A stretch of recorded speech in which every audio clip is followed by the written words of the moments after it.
Gostaria de saudar os irmãos com a paz do Senhor. Amém, irmãos? Antes de iniciarmos a nossa fala, a nossa meditação, vamos mais uma vez pedir que o Senhor continue em nosso meio.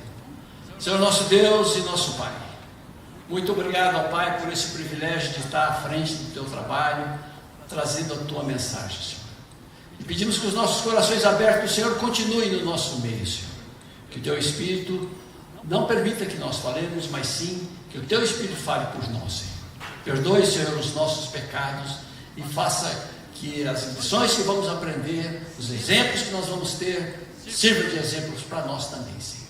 Para mantermos sempre firmes, sabendo que Deus está conosco, Senhor. Amém. Perdoe, Senhor, os nossos pecados, em nome de Jesus que nós oramos e agradecemos. Amém, Senhor.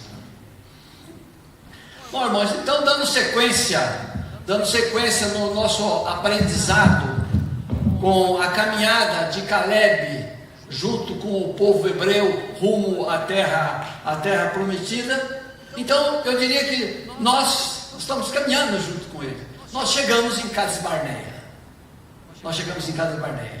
Cades Barneia, irmãos, como eu já disse na semana passada, ela ficava não mais que 10 dias de caminhada do Monte Sinai até Cades Barneia. E eles levaram 30 dias por vários fatores que aconteceram nesse percurso. E isso está na nossa última mensagem. Quem não se lembra ou quem não assistiu, ela já está disponível no nosso canal do YouTube. Basta digitar lá no YouTube, Link Church, Heróis da Fé, Caleb, parte 3. Pronto, já vai aparecer lá o meu rosto lá, né, pastor? E aí toda a mensagem, apenas a mensagem. E os irmãos vão poder rever e aprender muito com aquela mensagem.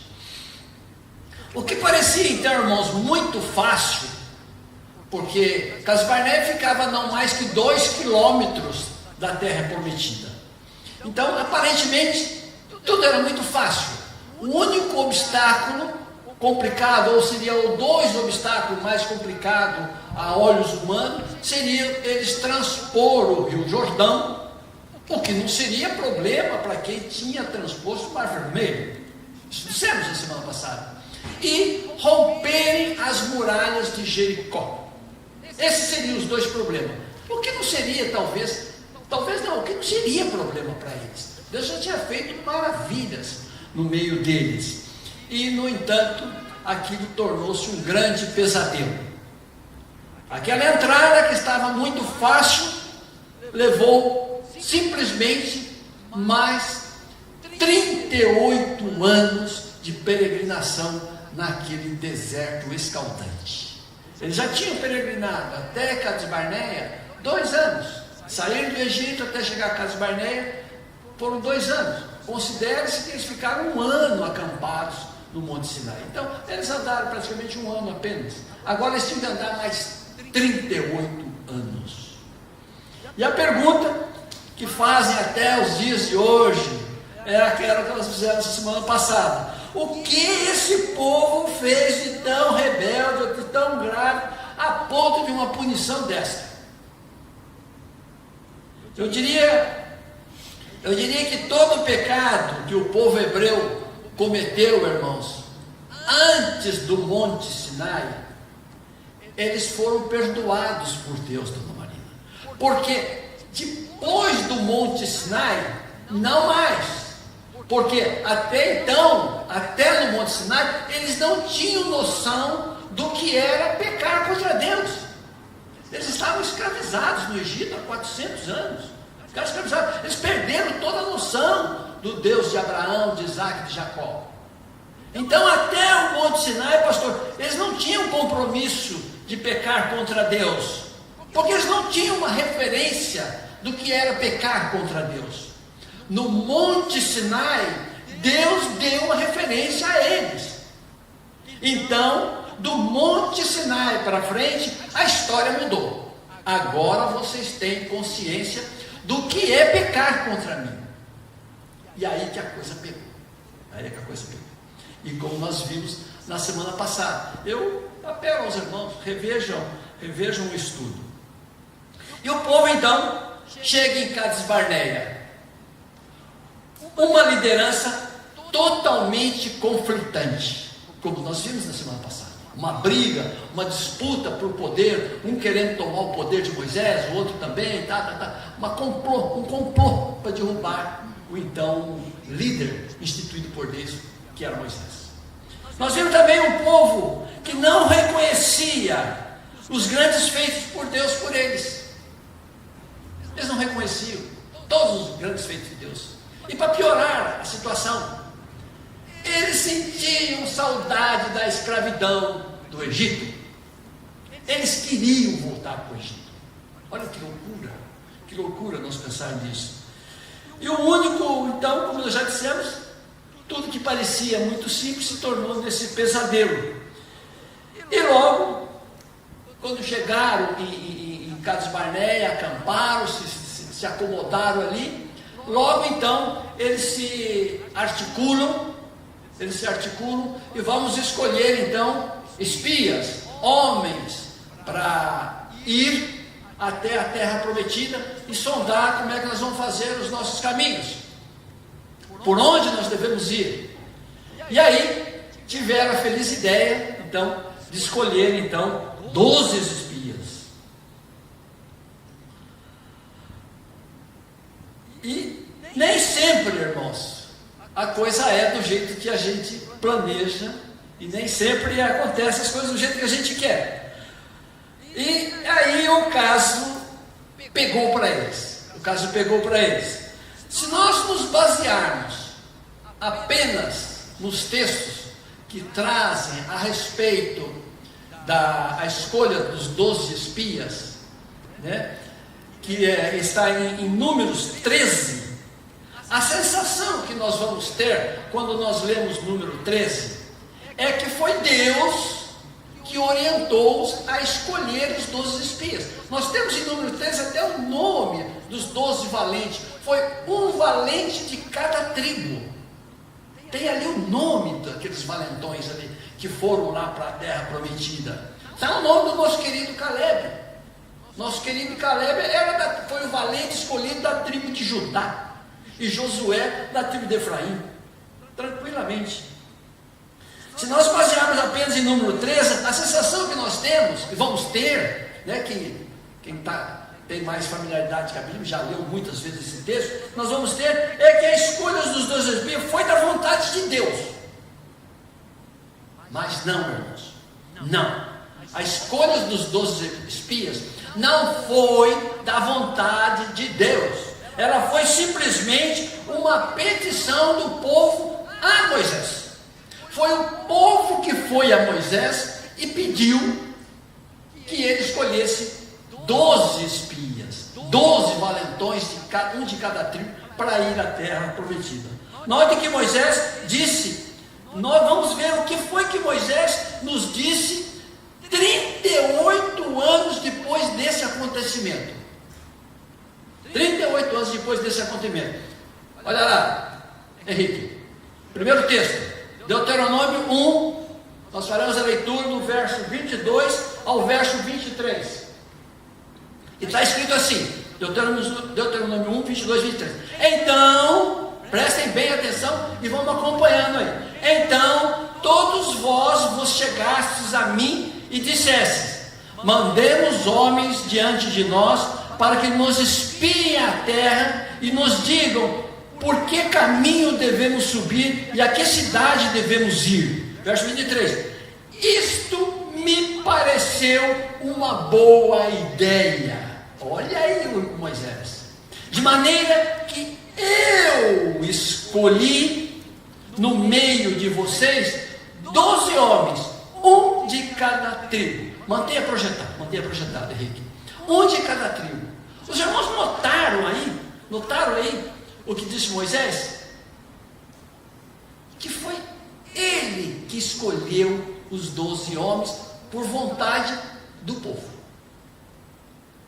Eu diria que até aqui, irmãos, até aqui nessa situação, está tudo normal. Diria que está tudo normal. Até eu diria, legal, foram prudentes. Não meteram a cara de qualquer jeito, não, né? Mas o problema foi que Moisés não consultou a Deus, pastor. E nenhum texto está registrado que Moisés consultou a Deus a respeito dessa posição do povo. Em nenhum texto. Moisés não consultou a Deus a respeito dessa petição do povo. Não foi Deus que falou a Moisés sobre os espias, e sim a liderança problemática. Aquela liderança conflitante que existia, que estavam, poucos dias atrás, estavam querendo depor Moisés. Moisés não consultou a Deus. Mas, mais uma vez, o lado humano de Moisés falou mais alto. Os irmãos se lembram lá, quando estava acampado em Cades Barneia, quando Deus falou para Moisés: levante o acampamento e siga em direção à casa. Moisés consultou Obabe. Seja os nossos olhos, Obabe. Você conhece bem essas terras. Vão junto conosco para nos servir de guia. O lado humano de Moisés falou ali. Aqui novamente o lado humano, dona Marina, falou forte na vida de Moisés.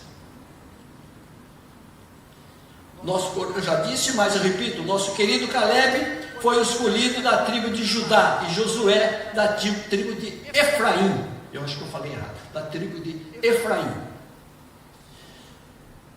E os valentes foram seguindo uma rota também elaborada pela liderança e não por Deus, e ficaram 40 dias espiando a terra. A pergunta que eu faço para os irmãos é: quem nós temos consultado a respeito de decisões importantes das nossas vidas? Quem nós temos consultado? Aqueles que querem falar aquilo que nós queremos ouvir? Ou nós temos consultado a Deus? Ou nós temos consultado a Deus? Quem nós temos consultado? Quem você, quem eu, quem nós temos consultado a respeito de decisões difíceis que nós temos que tomar? Não estou falando assim por fato de escolher uma cor de roupa. Isso não é problema de Deus, isso é livre escolha. Nós escolhemos do jeito que nós queremos, ou de acordo com as interferências externas. Quem nós temos consultado a respeito de difíceis escolhas que nós temos que fazer? Nós temos tido paciência em esperar a vontade de Deus. Esperei com paciência no Senhor e Ele ouviu a minha voz. Nós temos tido essa paciência, ou nós queremos atropelar a Deus a respeito das decisões difíceis que nós temos que tomar? E os 12 espias foram, Henrique, Números 13, verso de número 37, diz assim: fomos à terra a qual você nos enviou. Aliás, os espias foram e 40 dias depois voltaram. Aí agora entra o texto. Fomos à terra a qual você nos enviou. De fato, é uma terra onde mana leite e mel. Estes são os frutos da terra. Olha que coisa linda, dona Marina. Se a conversa tivesse parado aqui. Se essa conversa tivesse parado aqui, seria lindo, porque Deus já tinha dito isso para eles, já tinha dito isso para Moisés, a respeito dessa terra.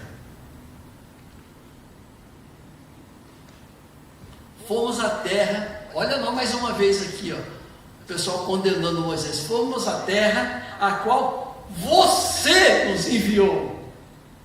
Fomos à terra a qual nos enviaste. O meu texto aqui está: você nos enviou. Foi Moisés que enviou. E o povo está rascando na cara dele isso. Verso 28 a 29, Henrique. Versos 28 a 29. Aí os espias continuam falando: mas o povo que habita nessa terra é poderoso, e as cidades são muito grandes e fortificadas. Também vimos ali os filhos de Anak. Verso 29. Os amalequitas habitam na terra de Neguebe. Os heteus, os jebuseus, os amorreus habitam nas montanhas. Os cananeus, perto do mar e na beira do Jordão. Os irmãos sabem quem foram esses povos que esses espias pessimistas estão falando aqui? É gente muito inimiga do povo hebreu, desde o tempo de Abraão. Era gente encrenqueira, gente acostumada em combate, nem entre eles se davam. Então os espias voltam com esse relatório. Tudo gente muito encrenqueira e muito inimiga de Israel. Claro, irmãos, claro, pastor, que diante de um relato deste, claro que um tumulto aconteceu no acampamento. Imagina, o cara vem e fala tudo isso para nós. É claro que o povo esperando bons resultados, e aí vem com essa enxurrada em cima deles. E um tumulto acontece no acampamento. E qual foi a posição de Moisés e Arão diante desse tumulto que aconteceu? Devido a esse relatório desses espias pessimistas. Sabe qual foi, dona Marina? Nenhum. Moisés e Arão permaneceram calados. Calados diante do relato desses espias. Aí, alguém assume a liderança. Já que não tem liderança, alguém tem que assumir a liderança. Verso 30, Henrique, do mesmo capítulo. Então Caleb, olha aqui o nosso herói da fé. Então Caleb fez calar o povo diante de Moisés. Moisés com medo ali, tremendo ali, e disse: vamos subir agora e tomar posse da terra, porque somos perfeitamente capazes de fazer isto. E os espias pessimistas, eles continuam, dona Maria, eles continuam insistindo na tese. Verso 31 a 33, Henrique.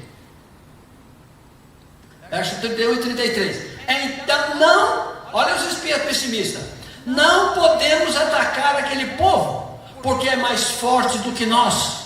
A terra pela qual passamos para espiar é terra que devora os seus moradores, e todo o povo que vimos nela são homens de grande estatura.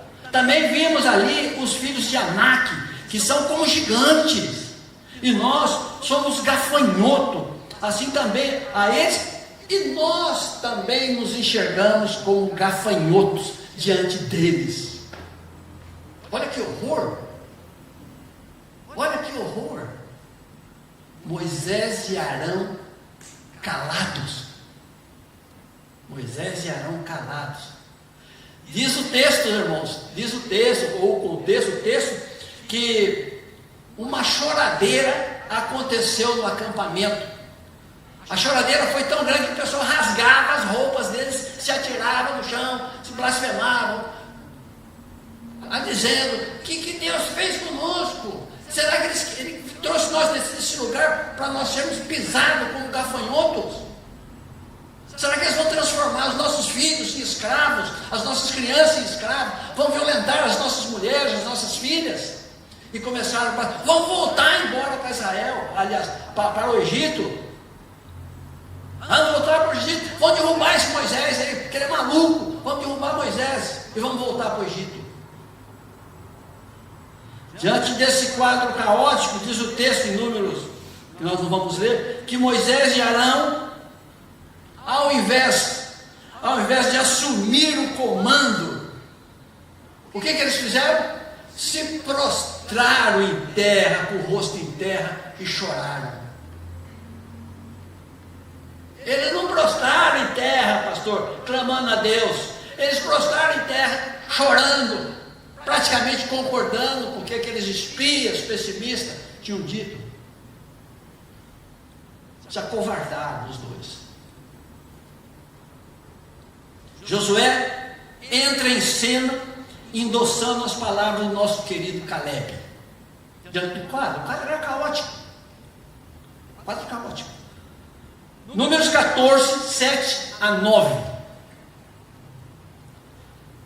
Números 14, 7 a 9. A terra, Josué falando agora, a terra pela qual passamos a espiar é terra muito boa. Se o Senhor se agradar de nós, não nos porá, então nos porá na terra, e nos dará, terra que emana leite e mel. Verso 9. Tão somente não sejamos rebeldes contra o Senhor, e não temais o povo dessa terra, porquanto nós os devoraremos como um pão. Olha só, porque o nosso Deus retirou deles o poder. Olha que legal o Josué falando. E o Senhor é conosco. Não tenhamos medo. Que legal. Primeiro, Caleb, falou. Aí, uma enxurrada de pessimismo em cima do povo. Aí depois Josué levanta e endossa as palavras de Josué e acrescenta mais algumas coisas.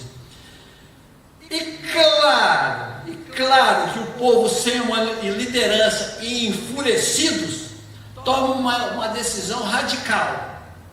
Toma uma decisão radical, o povo. Vamos depor Moisés e Arão e linchar Caleb e Josué. E vamos voltar para o Egito. Olha que loucura, irmãos. Olha que loucura. O que é uma pessoa distante de Deus? Ela toma posições horríveis. Quando nós estamos distante de Deus, ou quando a nossa mente não está voltada para Deus, as nossas decisões nem sempre são coesas. Nós tomamos decisões horríveis, assim como tomou esse povo. Esse linchamento, irmãos, só não aconteceu por um único motivo. Por um único motivo. A glória do Senhor apareceu sobre a tenda de Moisés, e aí o povo tremeu. A intenção era matar, era depor Moisés e Arão e linchar, apedrejar, lapidar Caleb e Josué. Esses dois espias estavam contrariando os outros 10. A glória do Senhor apareceu sobre a tenda de Moisés e o povo tremeu. Como já dissemos, toda desobediência vem acompanhado de consequências. Esse povo já tinha tido inúmeras manifestações do poder de Deus, e eles conheciam a lei de Deus. Não tinha justificativa para eles. Eu não sabia. Não tem essa. Eles conheciam a lei de Deus. Números 14, verso 11, Henrique. Número 14, 11.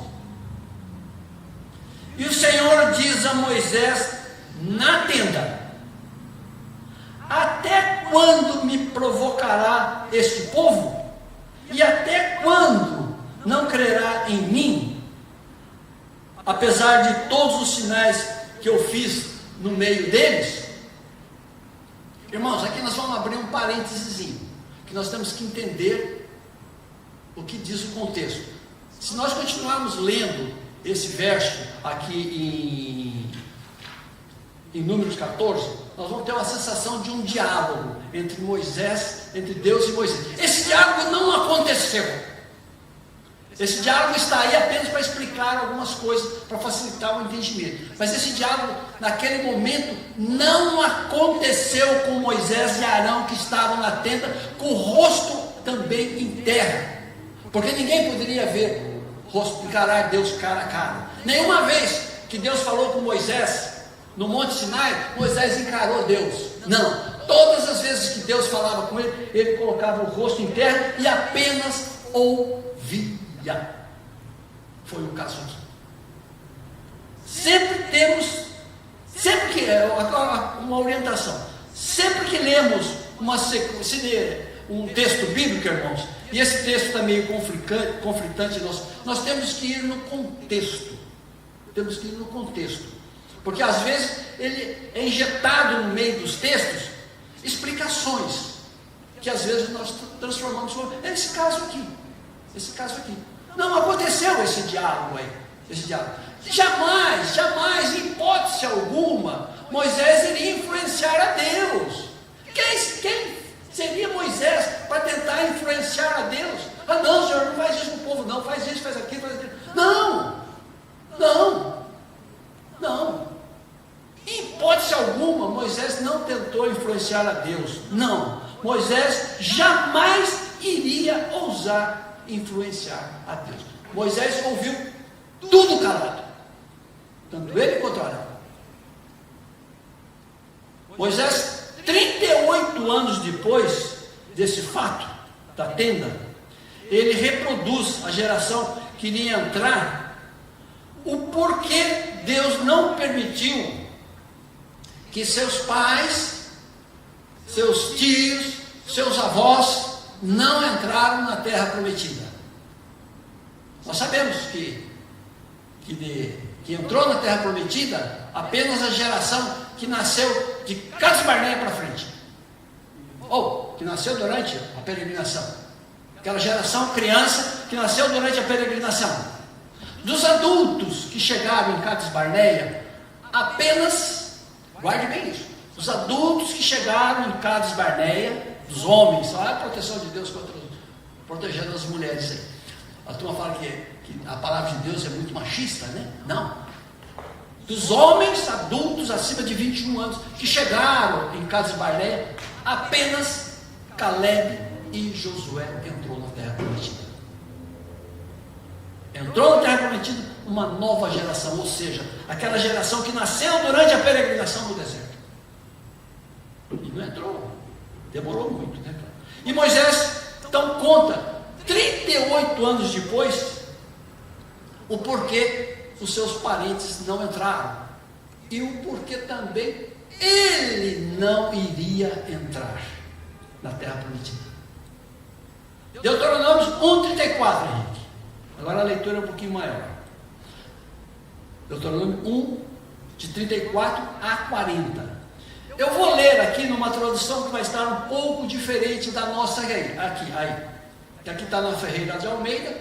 Eu vou ler na nova tradução da linguagem de hoje, que facilita, tem umas palavras mais simplificadas um pouco.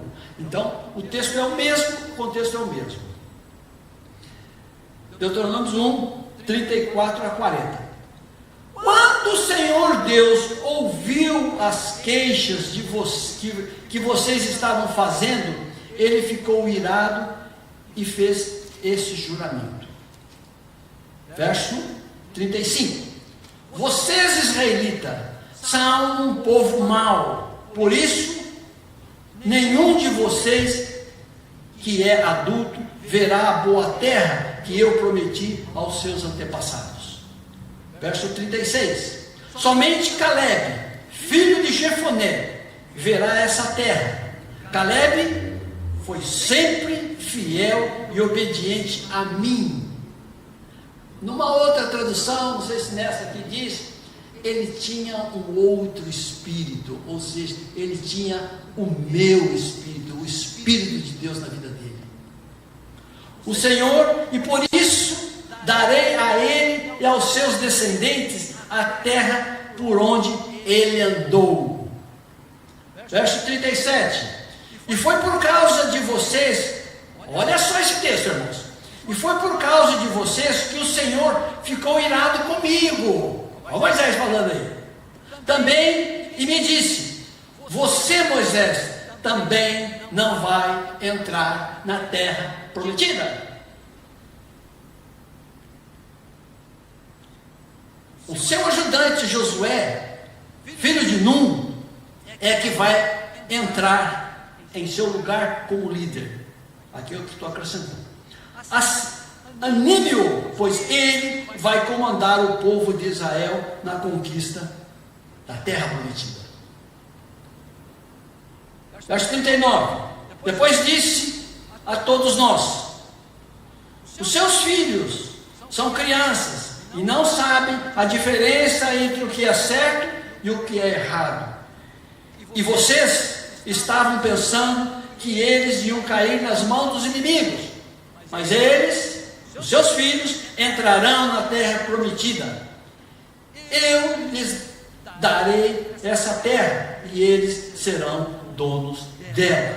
Verso 40. Agora, levante acampamento, continue caminhando por esse deserto na direção do Golfo de Acabe. Deus até foi bom para eles aqui. Deus desviou eles ali de umas polêmicas ali, mandou eles ir por um outro caminho para ser menos problemático para eles. Deus foi bom, muito bom. Irmãos, esse monólogo aconteceu em Cades Barneia, lá na tenda, quando o povo estava ameaçando linchar Caleb e Josué e depor Moisés e Arão e voltarem para o Egito. Então esse foi um monólogo. Isso aconteceu lá em Cades Barneia. O texto é claro. O texto deixa muito claro a nós. O carimbo de exclusão de Moisés da terra prometida aconteceu em Cades Barneia. Não tem nada a ver com a tal rocha, a água da rocha. Lá foi mais um probleminha de Moisés. Mas o carimbo Deus já tinha carimbado o passaporte dele. Você não vai entrar. Você não vai entrar. Após o monólogo, Moisés então recebeu a ordem de Deus e levantaram acampamento, e os problemas então começaram a acontecer. Claro.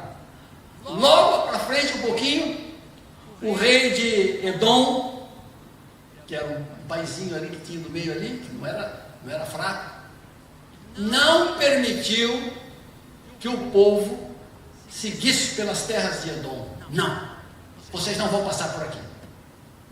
Vocês vão ter que dar a volta. E essa volta que aconteceu um problema, mais um problema com Moisés. Essa volta significava caminhar por um deserto extremamente árido e pedregoso, pastor. Muito pedregoso. E claro que eles tiveram um problema com água. E novamente o povo se revolta contra Deus e contra Moisés, dizendo que Deus tinha colocado eles naquele maldito deserto para morrer de sede.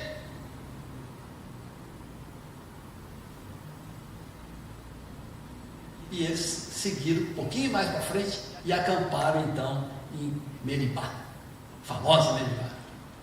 E Deus então, lá naquele lugar, Deus orienta Moisés e Arão que chegasse até uma rocha e falasse com a rocha.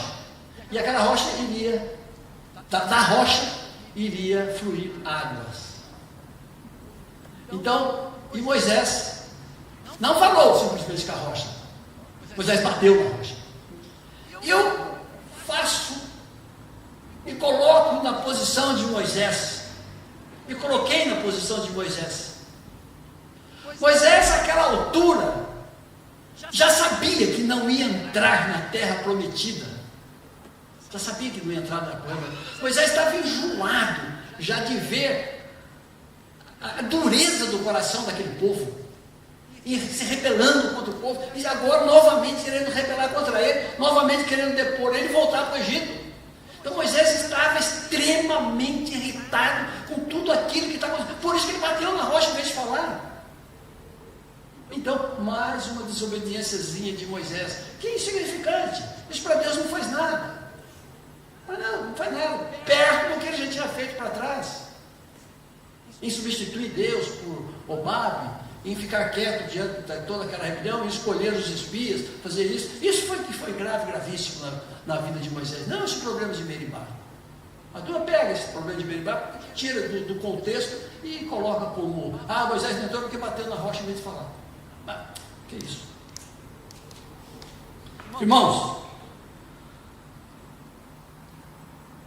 e aí a rocha fluiu e deu muita água para o povo. E o nosso querido Caleb, e aí a jornada, continuou. E foram tendo embates contra embates, e o povo foi morrendo, até que completou os 38 anos, e o povo chega novamente na região de Cades Barneia, para entrar na terra prometida. Só que aí já chegou uma nova geração. Por isso é que Moisés conta a história e fez explicando para eles o porquê que eles não entraram. Caleb, irmãos, quando eles chegam na terra prometida, quando ele acampa novamente pela segunda vez, próximo da terra prometida, Caleb já estava com 85 anos de vida. E Josué, diz os textos, com aproximadamente 80 anos.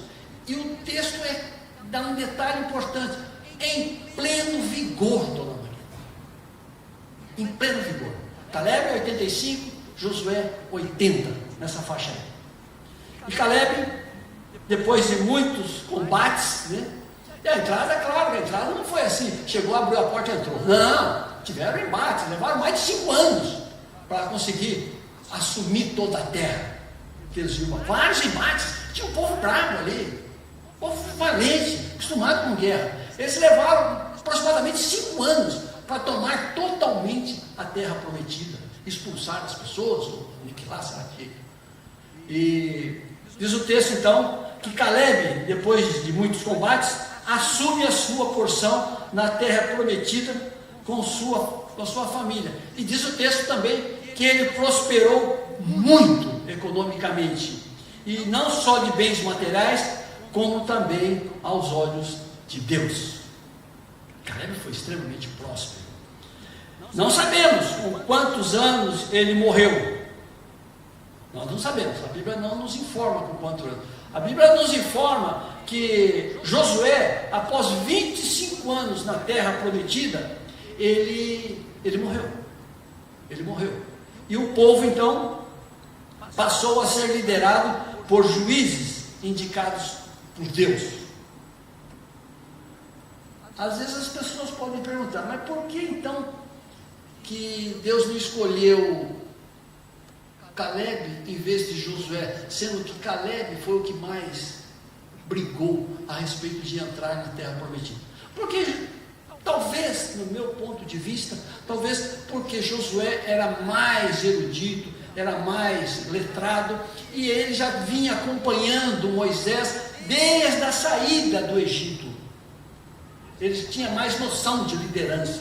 Por isso, não foi Moisés que escolheu Josué, foi Deus que escolheu Josué. Foi Deus que escolheu Josué, não Moisés. Não Moisés. Então Josué o Caleb ficou de fora? Não. Deus não ia deixar tão simples assim a coisa. Como eu já disse, a família de Caleb foi extremamente próspera economicamente e também próspera diante dos olhos de Deus. Então, e o povo passou então, com a morte de Josué, passou a ser liderado por juízes que Deus indicava. Deus não deixou mais por conta por ano.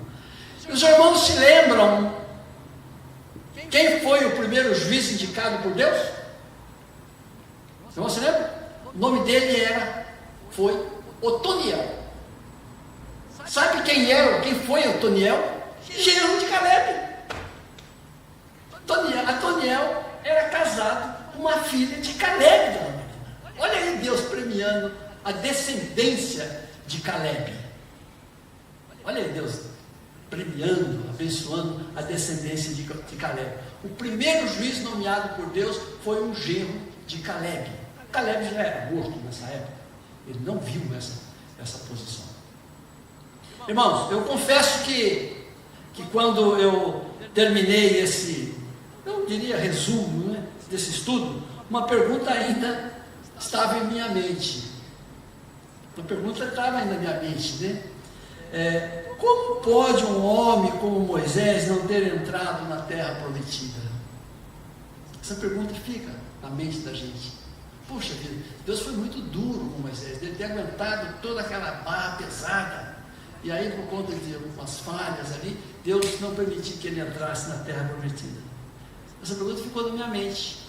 Depois que eu fiz todo esse estudo, veio na mente, e uma resposta me veio, irmãos, assim como uma chave que abriu meu entendimento.